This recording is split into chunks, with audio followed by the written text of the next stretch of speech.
I've had to do deployments that were bare deployments where in greenfield, where I got to specify absolutely everything and build into a new space as part of the work that I did with Microsoft, creating a new lab for encoding and testing. I've also had to do deployments that were replication deployments where I was taking a set of servers that were running the core of Microsoft's IPTV and replicating them into a portable model so that we could take them on the road for trade shows. This is a very interesting set of challenges that I've been able to address through virtualization. A lot of the experience that I've had in the past was about unifying the hardware that everything ran on. Even before there was cloud computing or virtual computing, I worked on making it so that all of the clients that I was working with ran hardware that was on the Microsoft compatibility list so that we could make an image and deploy it across hundreds of computers without having to change the driver configurations to make deployments very quick. As virtualization started to become more and more common, I moved to using terminal servers and virtual servers so that it was very hardware independent. You might have to install the core OS on a very specific platform and worry about the drivers. But once you had set that up, if you needed to add scale, you could build out a machine that had more processing power and then move the virtual machine so that you didn't have to do any migrations and so that the users experienced zero downtime.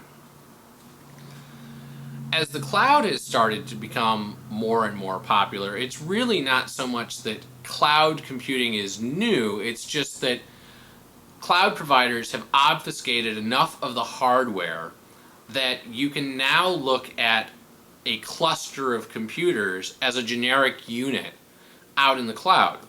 But the scripting and deployment techniques that I used even as far back as a unified hardware platform all apply when doing deployments to the cloud. I think one of the advantages that I have coming from a very varied background is that I'm also very aware of how different deployments require different resources. The life cycle of websites is such that when it's very new, all of your content is very short-lived and the traffic load is spread across multiple pages that may have a very short lifespan. As they get older, it tends to be that you get closer to what some of my best performing websites are doing, where 90% of the traffic is hitting something like 5% of the web pages. In these scenarios, caching is more important than SQL database performance or Apache.